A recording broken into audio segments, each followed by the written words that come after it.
We need your advice. Do we go with cedar shingles or do we go with tin? This house has had both in its lifetime, and now is the moment of decision. By the end of the first part of this episode, you're going to see a decayed ruin get its roofline back, and then it will need its final layer of roof. We're at a turning point here. If you've missed a few episodes, let's catch you up. This renovation is well on its way. The desperate and decayed pioneer house from winter has become a much more hopeful place over this spring and summer. We've laid stone foundations, timber floors, and we've squirreled away homemade lumber. And we didn't trash the historic bones of this house along the way. No, we've brought them back. The entire north wall has come back, and we've got pioneer accessories all ready to go back in this house as soon as it's buttoned up.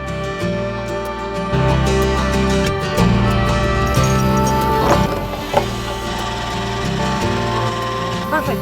Okay, I'm going to turn my air conditioning back on.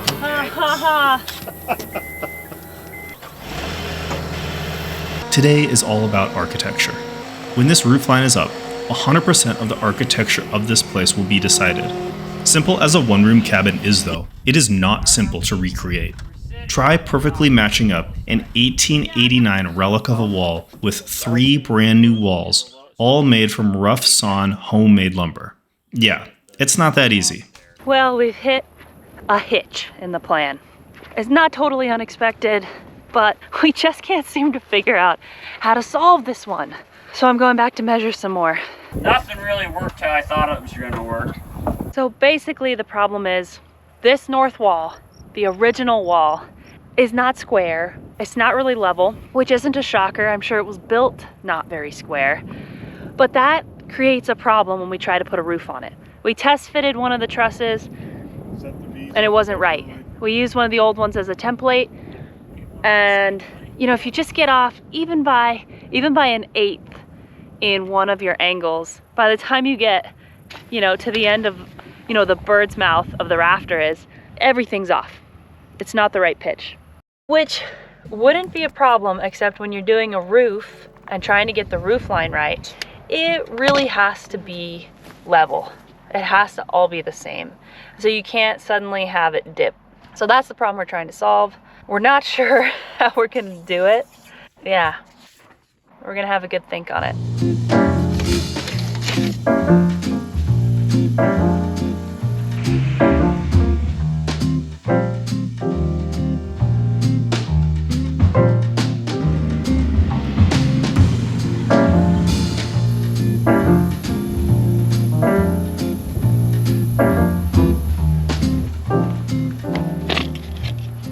Okay, I think we figured it out. Be grateful that only took like 1 minute for you guys. That took 2 days for us. But I think we've got it. So let's show you our new plan. I think what I would do, Jesse, I would set the outside to 16 and tip these into where they're touching. That makes sense. Okay. Finishing up over there.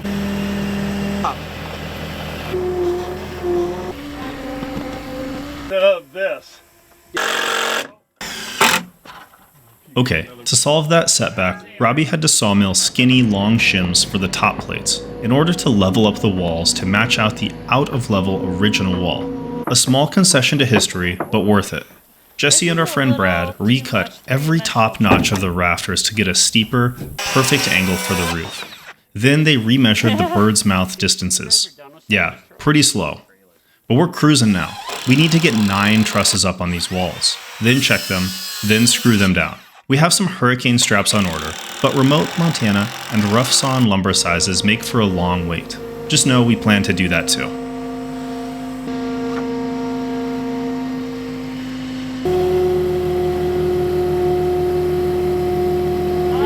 Go up. There you go.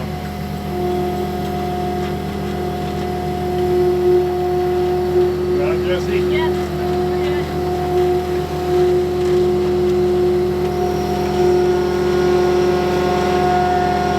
Make sure he doesn't break off the tail underneath his boom. Okay.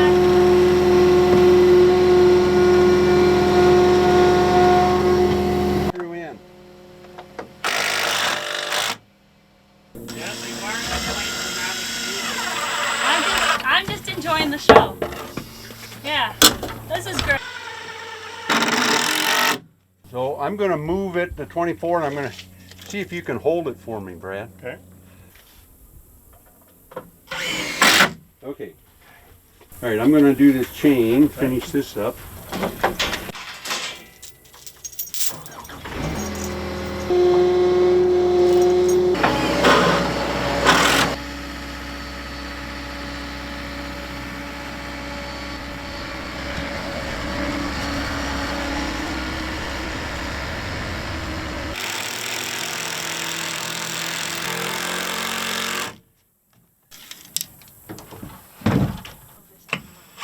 As long as there's no poop under it.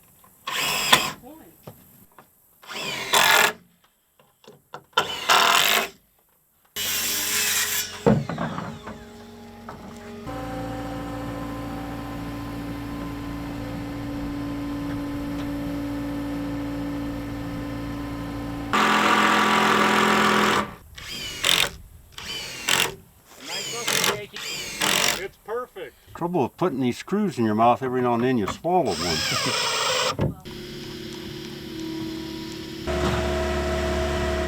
Okay, his bird's mouth hanging over an inch, so I'll pull mine a half inch this way. Yep, that sounds great to me. You're about 8 inches.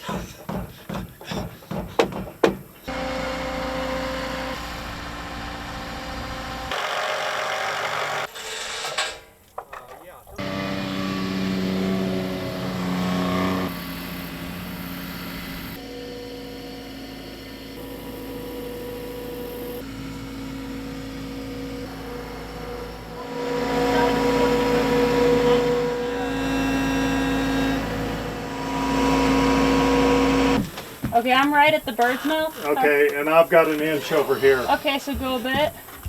So easy. Warm outside. Better get back in your air conditioning, Robbie. He's gonna push that truss over, so Okay. it's 2 feet up there, Okay. and you're gonna help him push it over. Okay.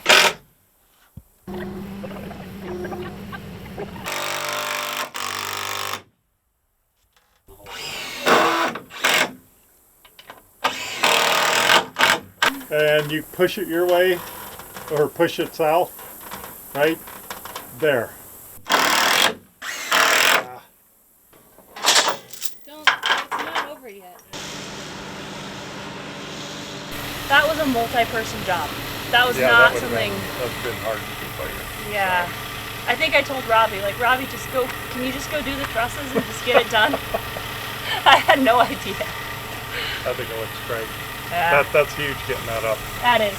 I was asking Brad if he wants cedar shingle or if he'd go with corrugated, either galvanized or like gray. That's what I would do, but You'd go with metal? I would. I'm 50-50. I'm 50-50.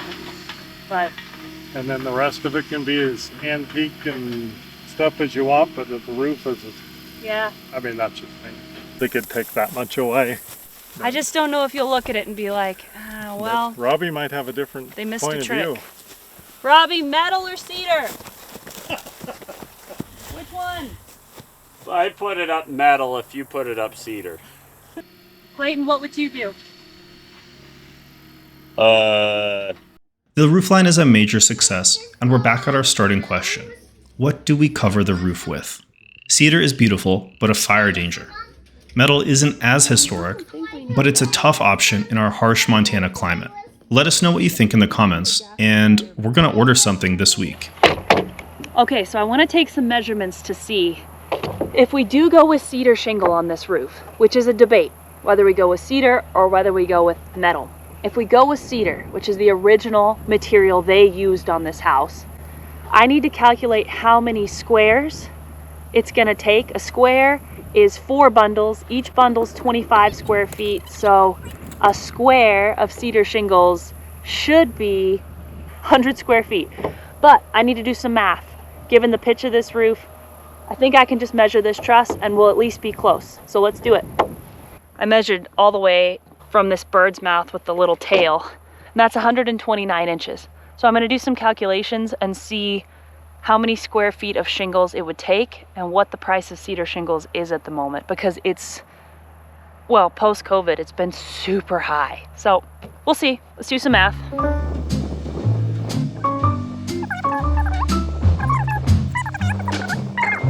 So, I mean, 5 squares.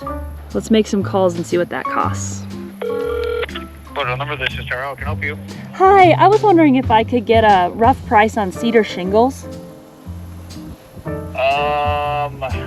Okay, yeah, that works. Okay, Yep, thank you. bye. Bye. Yeah, not great news. They're expensive. They're expensive. Yeah, that number seemed crazy to me. So I went in on Monday and talked to the guys, and basically cedar comes in around a little over $2,000 to do the whole roof of this tiny shack. To do metal in thicker 26 gauge corrugated, either we'll go with galvanized or something really muted. That comes in about $560. So there's a big price difference for trying to go historic. Tell me what you guys would do. A fire truck!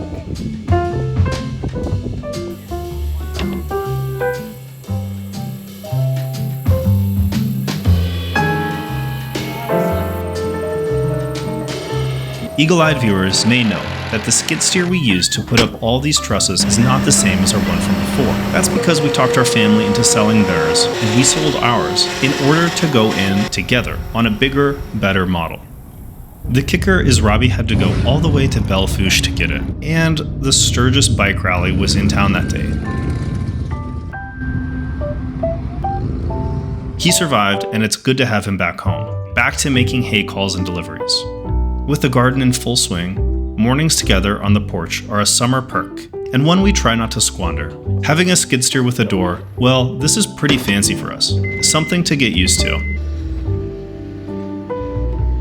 This'll keep the chaff off when haying, and hold some heat in the cabin in the winter. Kinda nice in sub-zero Montana. The bigger engine and reach sure made flying those trusses up onto the house a whole lot easier. There's big progress happening, and a little life steadily changing. Farm life is switching seasons.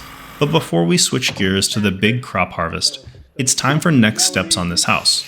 Literally, this house needs stairs. Well, you guys get to meet my dad. He's been a fighter pilot in the Navy. He's been a doctor. He's helped me on just about every project I've ever done. So let's meet him. We have my dad helping today. And we have his good friend Paul, who actually knows some stuff about building. So we're gonna be good. It's debatable, but okay. Yeah, they say that's Perfect. the hardest. The good news is these boards are super wide. They're about 12 inches wide. Yeah, no, these are great. Robbie milled them from this, he was telling me, this big standing dead pine. And he was hoping he'd get some great color out of them, but I don't know, they're just kind of normal looking. So we get to have them.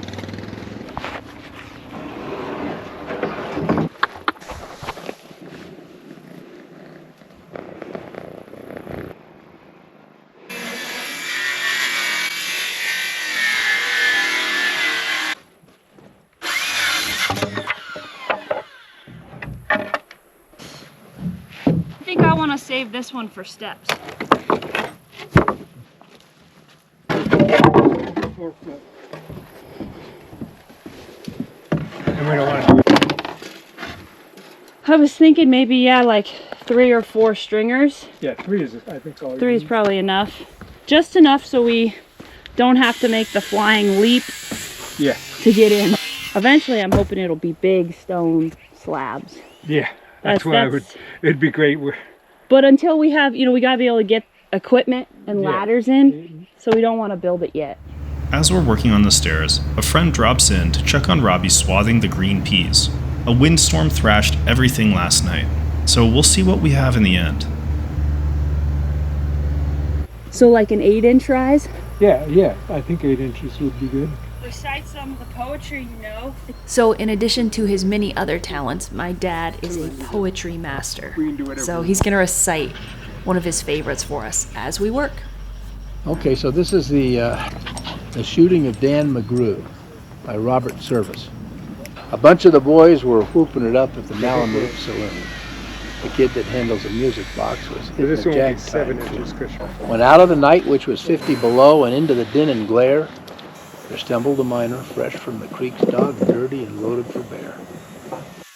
No, he looked like a man with a foot in the grave, and scarcely the strength of a louse. Yet he tilted a poke of dust on the bar and called for drinks for the house.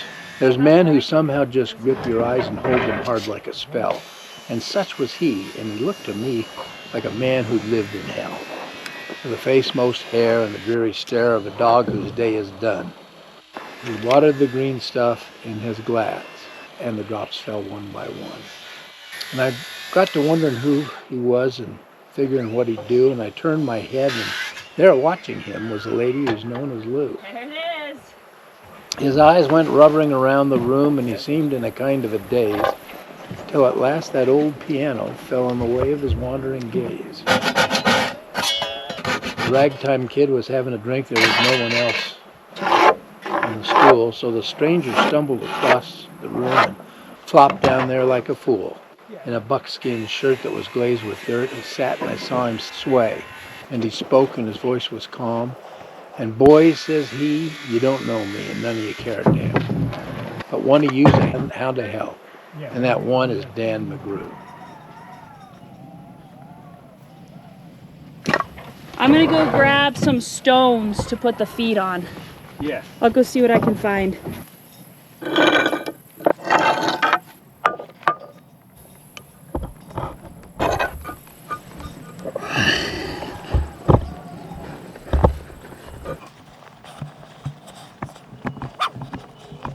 It's only got 60 pounds of stone there.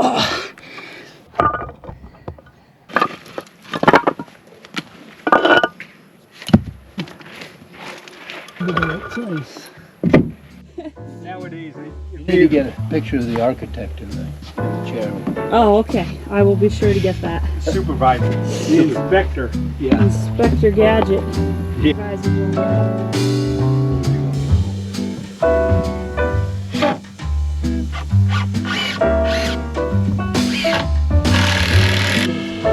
So we're gonna set this. Just discussed this morning. Owning our mistakes. Owning our mistakes. Right? It's okay. That's how we learn.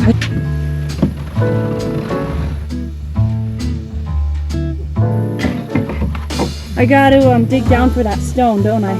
So when we put the top step on, Yeah. it flushes here. How Yeah. out of level we are. It's not tipping back and it's not tipping out too much. Looks right to me. I've got some beefy short screws, Paul. Those are perm. Yeah.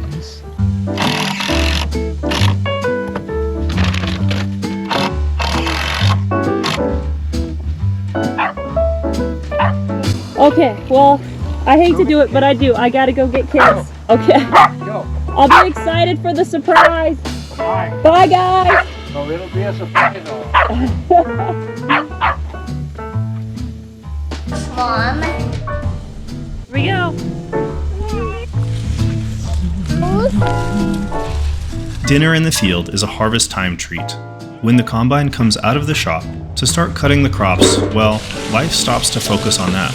It takes some planning, but the extra cooking really does make this time of year fun.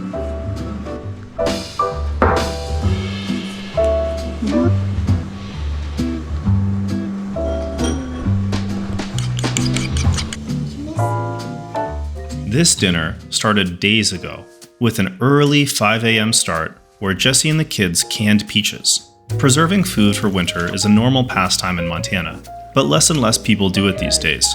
Back in pioneer life, preserving food would have been looked at a bit different, but the principle was absolutely necessary.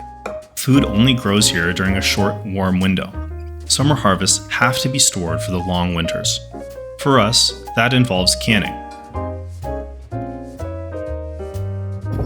Ladies. And of course, nothing is left to waste. The hens clean up the scraps. And then it's back to getting dinner ready to bring out to the field tonight. The combine is broken down, so harvest is at a standstill, but that won't dampen our spirits. We've gotten a lot done on Uncle Dan's, and that is worth celebrating.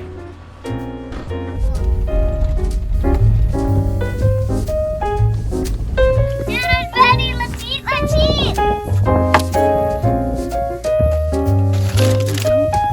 Really, really good. Super delicate. But you gotta eat some meatloaf first. Can I have a fork? Sure. I don't know if it'll. No bad habit of falling. Now it's this time of year.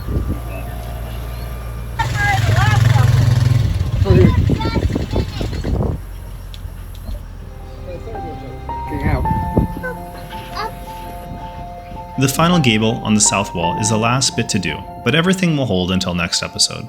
Then, it's getting the home sawmilled boards up on the exterior walls, and the roof sheeted with the same. What if we found some old reclaimed tin off a local barn to put up on the roof of Uncle Dan's? Wouldn't that be something?